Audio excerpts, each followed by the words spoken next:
नमस्कार जंटी में स्वागत आपका। मैं हूं योगेंद्र। आप देख रहे हैं खास खबर। खास खबर में हम बात करेंगे कैसे खास वक्त की, जिसे हम ये मान के चलते हैं कि एक अबूझ सावे के रूप में, और राजस्थान या उत्तर भारत उसमें ये माना जाता है, खासकर किसान परिवार हो, ऐसे परिवार हो, अक्षय तृतीया एक अबूझ सावे के रूप में है। लेकिन इस बार क्या कुछ इसमें खास है, या हमेशा जो रहा है उस तरह से ही कुछ है? 9 साल बाद कुछ ऐसा संयोग बन रहा है, लेकिन इस बार जो वैवाहिक धूम मान के चलते हैं, अक्सर प्रशासन को भी राजस्थान में ये आदेश जारी करने पड़ते हैं कि कहीं बाल विवाह नहीं हो, क्योंकि इस अबूझ सावे पे लोग इस समय का सदुपयोग मानिए, या फिर कुछ इस तरह की स्थितियां हैं कि एक सावा रहेगा जिसमें हम बच्चों के भी हाथ पीले कर देते हैं। खैर, बहुत सारी चीजें हैं, उनको लेकर के हम चर्चा करेंगे। हमारे साथ जानी मानी ज्योतिषाचार्य डॉक्टर प्रोफेसर विनोद शास्त्री साहब हैं। हमारे साथ में डॉक्टर अमित व्यास साहब हैं। शास्त्री सर, आपके पास में आना चाहूंगा। अक्षय तृतीया एक अबूझ सावे के रूप में है।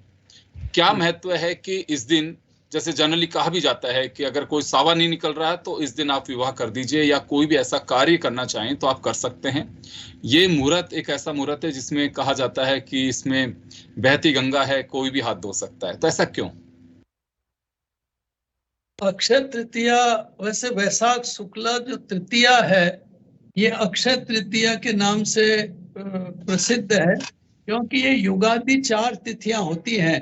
उनमें सतयुग का प्रारंभ जिस तिथि से हुआ वो तिथि सतयुगादि तिथि अक्षय तृतीया है। इसलिए अक्षय तृतीया, और फिर इन युगादि तिथियों की एक खासियत है कि ज्योतिषीय गणना के आधार पर जब हम पंचांग बनाते हैं तो सारी तिथियों का क्षय हो जाता है, लेकिन ये तिथियां ऐसी हैं, और खासतौर से तृतीया ऐसी तिथि है कि इसका कभी भी क्षय नहीं होगा, इसका क्षय होता ही नहीं है।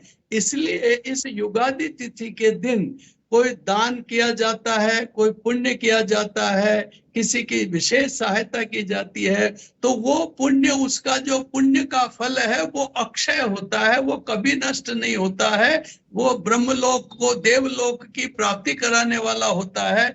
इसीलिए इस दिन चूंकि विवाह में कन्यादान किया जाता है, और कन्यादान सबसे श्रेष्ठ दान माना जाता है सारे दानों में, इसलिए इस दिन कन्यादान करके उसका जो पुण्य फल की प्राप्ति होती है वो अक्षय पुण्य की प्राप्ति हो, इसलिए लोग सभी इसमें अबूझ विवाह मुहूर्त करते हैं।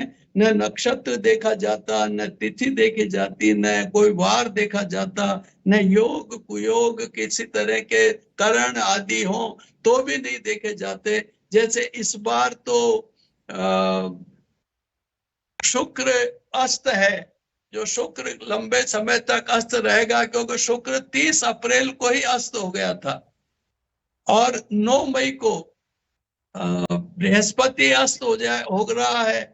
तो ऐसी स्थिति में शुक्र और बृहस्पति जब अस्त होते हैं तो बहुत सारे मांगलिक कार्य नहीं होते, लेकिन अक्षय तृतीया को चूंकि अक्षय प्रदान करने वाली है, इसलिए आम धारणा और लोक व्यवहार में इसको अक्षय पुण्यदायी होने के कारण से इस दिन फिर भी विवाह मुहूर्त काफी होते हैं, कई मांगलिक कार्य इस दिन किए जा रहे हैं। इसमें गजकेसरी महत्व भी बताया गया है, तो उसका क्या अभिप्राय होता है? गजकेसरी क्या होता है कि तो चंद्र और बृहस्पति के योग से विशेष रूप से बनता है, और गजकेसरी की सम सप्तक योग भी कई बार इसको गजकेसरी योग बनाता है। तो ये गजकेसरी और अन्य बहुत सारे योग, ये तो नित्य करीब मैं समझता हूँ 10, 20, 30 योग प्रतिदिन होते रहते हैं, अलग अलग बनते रहते हैं, नक्षत्र से, योग से, करण से।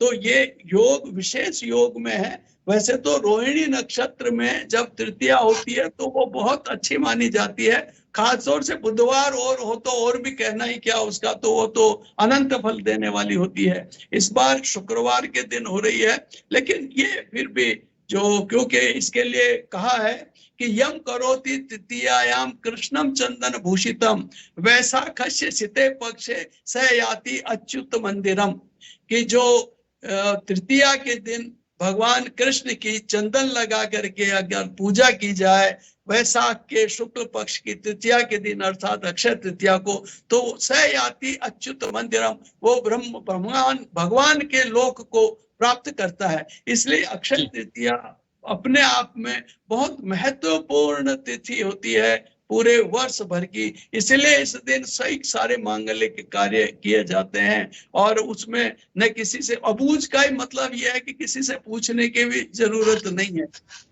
जी डॉक्टर अमित व्यास साहब, आपके पास में आना चाहूंगा।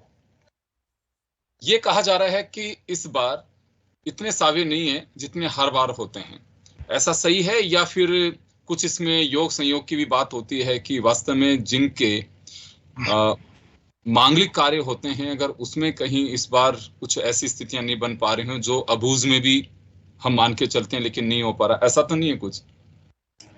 देखिए, ऐसा है कि जब शादी विवाह का मुहूर्त निकाला जाता है तो उस समय पर सूर्य, चंद्र और बृहस्पति की स्थिति लड़का लड़की की देखी जाती है और उसके उपरांत ही विवाह का मुहूर्त निकाला जाता है।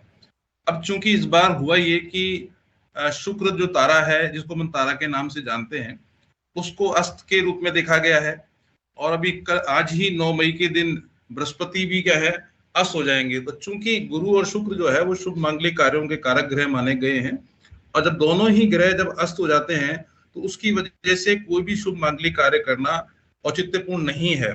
पर चूंकि जैसा कि अभी डॉक्टर साहब ने भी बताया कि जो अखा तीज है उस दिन जब ग्रहों की स्थिति जब इस प्रकार से बनती है जिससे वो जो तिथि होती है वो का उसका क्षय जो है वो नहीं हो पाता है, जिसके परिणाम स्वरूप हम उसकी उपयोगिता को दान पुण्य के रूप में, सोना चांदी खरीदने के रूप में या विवाह जैसी गतिविधियों को संपन्न करने के लिए उसको इस्तेमाल करते हैं।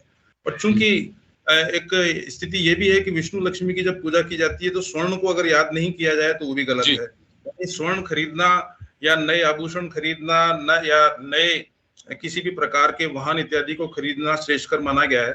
अब चूंकि जैसा कि अभी डॉक्टर साहब ने बताया था कि अगर ये तिथि बुधवार के दिन पड़ती तो ये निश्चित रूप से इसका जो फल था वो 100 गुना बढ़ जाता।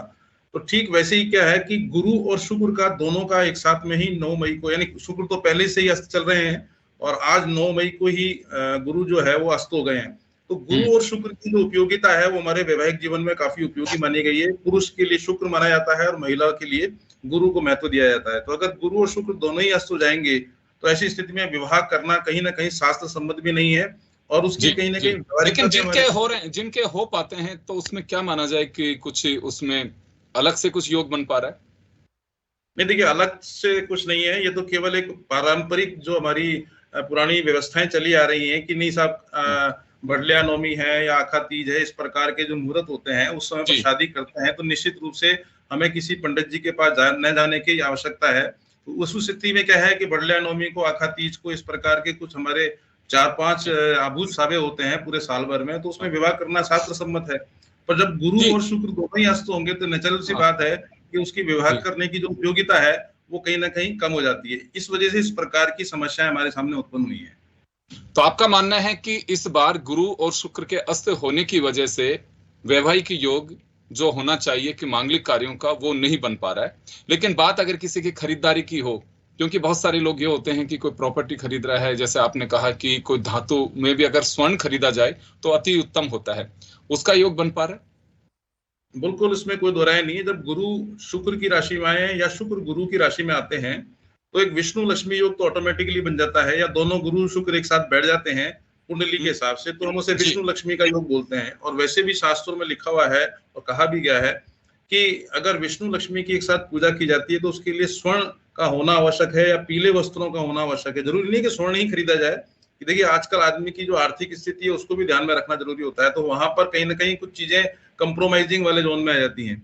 तो कहने का तात्पर्य यह है कि जब पहले की लोगों की पैसे खरीदने की जो व्यवस्थाएं नहीं थी तो उनसे कहा था कि भी आप पीले वस्त्र खरीद सकते हैं, या मान लीजिए जो गरीब किसान होता था कि साहब आप हल्दी खरीद लीजिए या चने की दाल खरीद लीजिए, इस प्रकार का एक प्रोसेस बनता आ रहा था। लेकिन अब चूंकि लोगों की पेइंग कैपेसिटी बढ़ी है तो लोगों को कहीं ना कहीं बाजारवाद के आधार पर ये प्रोवोकेशन भी दिया जाता है कि भाई कुछ ना कुछ स्वर्ण हमें खरीदना चाहिए। लेकिन अगर आप स्वर्ण नहीं खरीद सकते हैं तो आप किसी भी अन्य प्रकार की धातु को भी अगर खरीदते हैं तो कहीं ना कहीं उसका हमारे जीवन में धन वृद्धि होने के योग बनाता है। क्योंकि ये अक्षय जो तिथि है, जैसा कि डॉक्टर साहब ने बड़ा अच्छी तरीके से इलोबरेट भी किया कि कोई भी तिथि तभी अपने आप में महत्वपूर्ण हो जाती है जब उसमें कहीं ना कहीं ग्रहों का जो समावेश है, यानी चंद्रमा का बल है, बृहस्पति की स्थिति है, शुक्र की स्थिति है और विशेष रूप से सूर्य की जो स्थिति है, वो कहीं ना कहीं हमारे जीवन में एक ऐसा प्रभाव डालती है जिसकी वजह से हम लोग उस तिथि को या उस पर्व को बनाने के लिए कहीं ना कहीं अपने आप को उसमें इन्वॉल्व महसूस करते हैं। तो ऐसा नहीं है, ज्योतिष है या खगोलीय घटना कोई भी होती है। जी चलिए, मैं वापस आता हूं सर आपके पास में। मैं शास्त्री साहब के पास में जाना चाहूंगा। सर, अमित जी कह रहे हैं कि हम अभी तक अक्षय तृतीया को लेकर के बस एक ही बात पे फोकस होता है कि अक्षय तृतीया है, अच्छा वैवाहिक मुहूर्त होंगे, मांगलिक कार्य उस तरह से देखते हैं। मांगलिक कार्य और भी कुछ हो सकते हैं, लेकिन यह माना जाता है कि केवल विवाह समारोह होंगे। इसके और भी महत्व हैं, जैसे अमित जी ने कहा कि कुछ खरीदारी कर सकते हैं, अगर स्वर्ण उसमें खरीदते हैं तो और भी बेहतर होता है। आपकी नजर में क्या लगता है आपको कि इस बार बहुत सारे राशियों के जातक हैं, किस पे फोकस करना चाहिए? ऐसे तो देखिए, अक्षय तृतीया तो खरीदने के लिए, बेचने के लिए, सभी के लिए श्रेष्ठ है। सारे कार्यों के लिए ये श्रेष्ठ फल देने वाली होती है। पर इसमें 3 चीजें विशेष रूप से होती है। एक तो होम, एक पितृतर्पण और एक दान। ये 3 चीजें हैं। तो दान के कारण ही विवाह का जो संस्कार है वो कन्यादान के कारण से ये विशेष महत्वपूर्ण हो जाता है। और अन्य दान में जैसे जो एक तो पितृतर्पण करें और होम करें, इस दिन हवन करना चाहिए और हव्य सामग्री के साथ अपनी काम्य और निष्काम दोनों भावनाओं से हवन करना चाहिए। दूसरा, धर्म का घट, जो जल का दान करना चाहिए। तो पहले के समय में पहले अक्षय तृतीया से सब जगह प्याऊ प्रारंभ हो जाती थी, जो जल के स्थान थे, जलाशय होते थे। तो ऐसे में क्या होता है, ये कहा है कि एष धर्म घटो दत्तो ब्रह्म विष्णु शिवात्मक अश्य प्रदानात सकला मम संतु मनोरथा। कि हरेक को घट का, घर में अगर कहीं प्याऊ भी नहीं लगा पाए तो मिट्टी के घड़े में जल भर करके और किसी आवश्यक, जिसको आवश्यकता हो, ब्राह्मण को, मंदिर में किसी विद्वान को, इनको वो जल दान देना चाहिए। इससे ब्रह्मा, और इसमें जल में जो जल का जो देते हैं, तो जल दान देने में जो कुंभ होता है उसके जब मोली बांध करके देते हैं तो उसमें जल के अंदर ब्रह्मा, विष्णु और महेश तीनों का वास करके वरुण के रूप में उसका दान दिया जाता है। और उस दान के साथ में वो जो दान दिया जाता है वो सभी को मम संतु मनोरथा, सकला मम संतु मनोरथा, के सारे मेरे मनोरथों को पूर्ण करे। तो हर व्यक्ति को कई तरह की कामनाएं होती हैं, उन सारी कामनाओं की पूर्ति के लिए वैसे तो दान वैसे ही बहुत अच्छे होते हैं, लेकिन कन्यादान के साथ साथ जल दान का भी विशेष महत्व होता है, अन्न दान का भी विशेष महत्व होता है, वस्त्र दान का विशेष महत्व होता है। तो इस दिन जिसको जैसी आवश्यकता है वो दान करना चाहिए। और दान में सबसे महत्वपूर्ण यह है कि अगर पानी का अपव्यय नहीं किया जाए तो वो भी एक समाज को बहुत बड़ा दान होता है। बिजली का अपव्यय नहीं किया जाए तो वो भी समाज को बहुत बड़ा दान होता है। इसलिए अक्षय तृतीया केवल विवाह या मुहूर्त मात्र ही नहीं है, ये एक प्रेरणा का प्रतीक तिथि है जिसमें मनुष्य को, मानवता को दान के प्रति और समाज के लोक हित के प्रति एक प्रेरित करने वाली ये तिथि है, जिससे देवता भी प्रसन्न होते हैं और हमारे पितर भी प्रसन्न होते हैं। और जब वो पितर और देवता जब प्रसन्न होते हैं तो हमारे सारे ते तृप्ता तर्पयन्त्येनम, जब वो तृप्त होते हैं तो हमारे सारे मनोरथ पूर्ण होते हैं और हम प्रसन्न रहते हैं। इसलिए प्रसन्नता हमेशा दान देने से होती है, त्याग करने से होती है। इसलिए जो तृतीया तिथि है ये बहुत बड़ी त्याग की प्रतीक है। इसीलिए इस दिन, ये अक्षय तृतीया के दिन भगवान परशुराम का भी जन्म हुआ था। ये अपराह्न काल में, जब सायंकाल रात्रि के पूर्व प्रहर में तृतीया होती है, उस दिन परशुराम जयंती भी मनाई जाती है। तो ये अक्षय तृतीया दान की भी है, त्याग की भी है और शौर्य की भी है, इसलिए बहुत महत्वपूर्ण तिथि है ये। जी सर, ऐसा भी कुछ होता है इसमें निषेध हो कि ये नहीं करना चाहिए?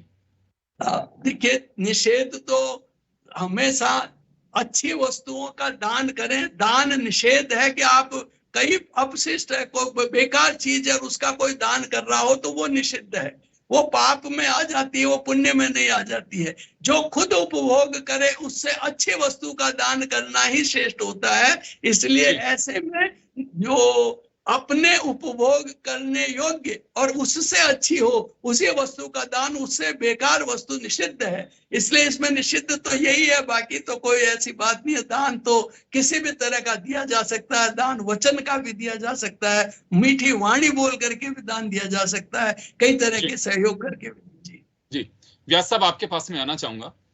जैसे अभी शास्त्री साहब ने बहुत विस्तृत रूप से बताया, अभी कुछ ऐसी चीजें होती हैं कि दान पुण्य और इस बार के लिए जो योग बना है उसमें खरीदारी तक तो आपने बताया कि हाँ बिल्कुल कुछ चीजें ऐसी लेनी चाहिए और जिसकी जैसी इच्छा हो उस तरह से भी आपने कहा कि अगर धातु नहीं खरीद सकते हैं तो कुछ अन्य भी आप ले सकते हैं, दूसरी चीजें भी ले सकते हैं, एक सिंबॉलिक उस तरह से।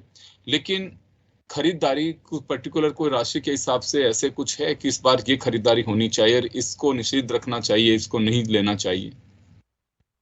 देखिए, राशि के अनुसार अगर अपन उसको विभाजित करेंगे तो वो थोड़ा सा एक अजीब सी सिचुएशन को पैदा करेगा। देखिए क्या होता है कि अगर ये बाइफर्केशन किया जाता है, क्योंकि दान करने के लिए दान लेने वाला पात्र सुयोग्य होना चाहिए, जैसा कि अभी भाई साहब ने भी बताया। दूसरी बात जो सबसे महत्वपूर्ण है वो ये है कि दान देने के पीछे आपका मंतव्य क्या है, ये बहुत बड़ी बात होती है। कई बार क्या होता है कि हम दान ऐसी वस्तु का देते हैं जो हमारे पास में अतिरिक्त पड़ी हुई है और जो हमारे लिए कहीं ना कहीं समस्या का विषय बनी हुई है, क्योंकि आजकल की जो सोच लोगों में डेवलप हुई है वो यही हुई है कि भाई हमारे पास कुछ अतिरिक्त पड़ा हुआ है तो चलो हम नहीं बल्कि दूसरे को दे देते हैं। जबकि होना ये चाहिए कि वास्तव में हम जब कोई दान करते हैं तो दान के अंदर अगर हम उपभोग्य वस्तु दे रहे हैं तो वो देनी चाहिए जिसको हम स्वयं उपभोग करते हैं। अगर हम वस्त्र दान कर रहे हैं तो वस्त्र वो होने चाहिए जिनको हम स्वयं भी अगर पहने तो कहीं ना कहीं किसी प्रकार की कोई समस्या नहीं हो। यानी हम किसी भी प्रकार का दान करते हैं, इसका तात्पर्य है कि हम अपनी आवश्यकताओं को कम करते हुए उसको क्या कर रहे हैं, दूसरे व्यक्ति को हस्तांतरित कर रहे हैं। तो इस प्रकार के करने से क्या होता है कि जो सामाजिक जो ढांचा है, जिन लोगों के पास में खाने पहनने के वस्तुएं नहीं होती हैं, तो समाज में एक समानता का भाव बना रहे, लोगों में भाईचारे का भाव बने, त्याग की भावना बने। तो ऐसी स्थिति में ये जो जितने भी हमारे हिंदुस्तान में पर्व बनाए जाते हैं या तिथियों को जो महत्वपूर्ण बनाया गया है, उसके पीछे मुख्य उद्देश्य केवल यह है सामाजिक संरचना को सौष्ठव बनाए रखा। और चूंकि प्राचीन काल में से जब से हमारी जाति व्यवस्था या वर्ण व्यवस्था चली है, तब से ऐसा देखा गया है कि जो उच्च वर्ग के व्यक्ति हैं, जो आर्थिक बौद्धिक तरीके से समृद्ध होते हैं, और जो व्यक्ति इन चीजों में समृद्ध नहीं है, उन लोगों को दान देंगे तो निश्चित रूप से उनकी जो आवश्यकता है उनको हम पूरा करते हैं, जिससे लोगों में खुशहाली पैदा होती है। तो तिथियों का तो महत्व हम कई बार अपग्रेडेशन करते हैं वो बाजारवाद के आधार पर, लेकिन अगर धार्मिक या सांस्कृतिक मूल्यों की जब हम बात करते हैं तो वहां पर कहीं ना कहीं अक्षय तिथि का मतलब यह है कि अगर हम अपने जीवन को खुशहाल बनाना चाहते हैं तो हमारी जीवन में खुशहाली का कौन से कारण होते हैं? अच्छे नवीन वस्त्र क्रय किए जाए, सोना चांदी क्रय किया जाए, गाड़ी परचेज की जाए, मकान क्रय किया जाए, जो हमारे भौतिक सुखों में वृद्धि करते हैं। अब दान कैसी चीजों का किया जाए जिससे दूसरे व्यक्ति को उसकी सुयोग्यता के आधार पर हम उसको दान कर सकें, जिससे कि हम ये कह सकें कि भाई हम त्याग करना भी चाहते हैं, ध्यान भी करना चाहते हैं। तो जो चीजें आप उपभोग कर रहे हैं, अगर उन्हीं वस्तुओं का दान करने की आपकी आर्थिक रूप से सक्षम हो तो निश्चित रूप से इसकी जो उपयोगिता है वो बढ़ जाती है। और अगर खगोलीय घटना और ग्रहों की स्थिति के हिसाब से बात करते हैं तो अक्षय तृतीया के दिन माँ लक्ष्मी की और विष्णु जी की पूजा करने से हमारे जीवन में बुद्धि, धन, बल, शौर्य की वृद्धि होती है। और इसी वजह से भगवान परशुराम जी का जन्म हुआ था, और जिनको हम लोग त्याग का भी पर्याय मानते हैं, शौर्य का पर्याय मानते हैं। और कहीं ना कहीं क्योंकि भगवान परशुराम अपने आप में वो एग्जाम्पल है हमारे हिंदू सनातन धर्म के लिए, जिससे हम ये बहुत कुछ चीजें सीख सकते हैं। क्योंकि बौद्धिक बल किसके पास था? परशुराम जी के पास, क्योंकि वो शिव जी के भक्त रहे हैं और धार्मिक रूप से भी वेदों के जानकार थे। त्याग करने की बात आई तो त्याग करने में उसने बहुत कुछ त्याग किया। जब मनुष्यों को आवश्यकता महसूस हुई कि कहीं ना कहीं हमारे धरातल पे, हमारी पृथ्वी पर क्या है कि विकराल रूप धारण कर चुके हैं राक्षस लोग, तो उनका वध भी उन्होंने किया। तो कहने का तात्पर्य है कि अक्षय तिथि के दिन अगर हम कोई भी कार्य करते हैं तो उससे हमारे धन बल, बौद्धिक बल, शौर्य बल और खास तौर पर हमारी त्याग करने की जो भावना है उसमें बढ़ोतरी कहीं ना कहीं देखने मिलती है। तो इसलिए इसका महत्व जो है बढ़ जाता है। इस बार शुक्रवार को अक्षय तृतीया है, क्यों मां लक्ष्मी का वार भी माना जाता है, तो और महत्व है इसमें? बिल्कुल सर, आप ऐसा है, देखिए गुरु ने वैसे भी राशि परिवर्तन कायम में किया शुक्र की राशि में, नहीं वृषभ राशि में।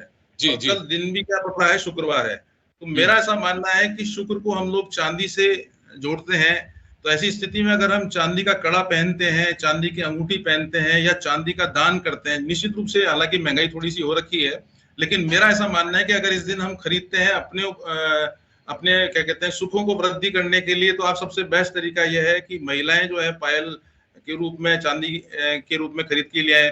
किसी बच्चे को अगर कुछ पहनाना है तो चांदी का चंद्रमा और मोती पहना दो, तो वो उसके स्वास्थ्य के लिए भी ठीक रहेगा। और अगर कोई जवान व्यक्ति है, चाहे वो पुरुष है महिला है, चांदी का कड़ा पहनिए, जिससे राहु का प्रभाव जो है आपके ऊपर कम हो जाएगा अपने आप में। तो उधर दूसरी तरफ क्या होगा कि हम चूंकि उस चांदी को खरीदेंगे, तो वैसे भी कहते हैं कि चांदी खरीदना, चांदी बेचना कहीं ना कहीं हमारी कहते हैं ना प्रेस्टीज को इंडिकेट करता है। और वैसे भी कई बार कहा जाता है कि साहब आजकल तो आपकी बहुत चांदी कट रही है। तो मेरा ऐसा मानना है शुक्रवार के दिन अगर अक्षय तिथि पड़ रही है तो उस स्थिति में स्वर्ण अगर नहीं खरीद सकते हैं तो चांदी तो निश्चित रूप से आपको खरीदनी चाहिए, या सफेद वस्त्र अगर आप खरीदें या ऐसी वस्तुएं खरीदें जो। और फिर दूसरा ये भी है कि अगर गौशाला में जाकर अगर गायों को अगर आप चारा खिलाते हैं, गुड़ खिलाते हैं और चावल से बनी हुई अगर कोई भी पदार्थ गाय को खिलाएंगे, तो ये निश्चित मान के चलना कि शुक्र का प्रभाव तो आपका बल होगा ही होगा, वहां राहु का दुष्प्रभाव भी कहीं ना कहीं कम देखने को मिलेगा। क्योंकि व्यक्तियों में जिस प्रकार से अंधानुकरण बढ़ रहा है, वहां पर जानवर के प्रति भी हमारा कहीं ना कहीं प्रेम भाव होना चाहिए। और गाय चूंकि हमारी पोषक है, हमारी माँ के समान होती है, गाय की हर चीजें हमारे लिए कहीं ना कहीं सम्मानित रखने वाली है। तो कल गौ सेवा अगर आप करते हैं तो निश्चित मान के चलना कि आप दान भी कर रहे हैं, वहां पर एक पोषक ऐसी शख्सियत को आप वो कर रहे हो जो आपका पोषण भी करती है। और गायों को अगर आप, सफेद गायों को अगर आप भोजन करा रहे हैं, तो शुक्र तो अपने आप ही आपका क्या है, बली हो जाएगा। तो गुरु और शुक्र का जो कॉम्बिनेशन है, विष्णु लक्ष्मी योग जो बन रहा है कल, वो निश्चित रूप से हमारे लिए सुखद समाचार अवश्य रूप से लेकर आएगा अगर हम ऐसा करते हैं तो। जी चलिए, एक आखिरी सवाल मैं शास्त्री साहब से करना चाहूंगा। शुक्रवार को सर अक्षय तृतीया पड़ रही है, तो इसका महत्व और बढ़ जाता है, खासकर उस क्षेत्र में। यूं तो देखिए हम मांगलिक और वैवाहिक कार्यक्रमों के हिसाब से देखते हैं, लेकिन जब पता चला इसमें कि और भी कारण हैं, इसमें आप क्रय और विक्रय पे भी आप ध्यान दे सकते हैं, धातु भी ले सकते हैं, तो क्या लगता है सर कि महालक्ष्मी का वार भी है शुक्रवार, तो और कुछ महत्व रहेगा इसमें? वैसे तो क्या हर वार को अलग अलग वारों के तिथियों का संयोग अलग अलग तरह के योग बनाते हैं। तो ये शुक्रवार के दिन भी रोहिणी नक्षत्र है, तृतीया तिथि है, तो वैसे तो ये महत्वपूर्ण, अपने आप में काफी महत्वपूर्ण है। और ऐसी स्थिति में जैसा अभी पंडित जी बता रहे थे, अमित जी, ये दान वगैरह के लिए, तो ये दान तो जितना कुछ किया जाए, क्योंकि वेदों में जो कहा है ना, तेन त्यक्तेन भुंजी था, कि हमें जो जितना कुछ हम देंगे उतना हम पाएंगे, जितना दान करेंगे उतना ही हम खुशहाल होंगे, और उतनी ही खुशी हमें पारिवारिक, व्यक्तिगत और सामाजिक दृष्टि से प्राप्त होगी। तो ये जो तृतीया है, ये इसी का प्रतीक है कि इसके अंदर हम जितना दान कर सकें, जितना जिस तरह का दान भी कर सकें, वो सारे दान अक्षय पुण्य देने वाले होंगे। पर इस दिन पितृ तर्पण जरूर करना चाहिए, क्योंकि हमारे पितरों को उनकी आत्मा की शांति के लिए कुछ ही पर्व आते हैं। उस दिन उनको यदि हम तर्पण करते हैं, तो उनसे तर्पण करने में पितृनाम, इसे एक संकल्प में हाथ में जल लेकर के, और पितृनाम अक्षय तृप्त्यर्थम उदकुंभ दानम करिष्ये, कि पितरों के अक्षय तृप्ति के लिए मैं ये जल से भरा हुआ कलश दान कर रहा हूं। इस प्रकार से करने से पितृ जब तब तृप्त होते हैं तो मनोरोग परिवार में नहीं आते हैं। इसे हम प्रेत बाधा कहते हैं। हम आज आधुनिक परिभाषा में वो मनोरोग होते हैं। तो जल ही तो जीवन है, और जल का दान करना बहुत बड़ी बात होती है।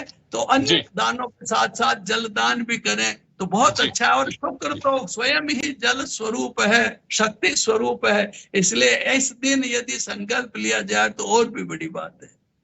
चलिए, बहुत बहुत धन्यवाद आपका, क्योंकि शास्त्री साहब ने और व्यास साहब ने बहुत ही विस्तृत से आपको चीजों को बड़े खुल करके बताया है। और वैवाहिक जो कार्यक्रम है, बहुत सारे लोग कह रहे हैं कि साहब इस बार बाजे काफी कम बज रहे हैं, तो उसकी भी एक वजह बताई उन्होंने कि क्यों नहीं बज रहे हैं। शुक्र और बृहस्पति दोनों के अस्त होने की वजह से जो वैवाहिक कार्यक्रम आप मान के चल रहे हैं वो नहीं हो पा रहे हैं। तो चलिए, बहुत बहुत धन्यवाद आप सभी का, और खास खबर में इतना ही। दीजिए इजाजत, नमस्कार।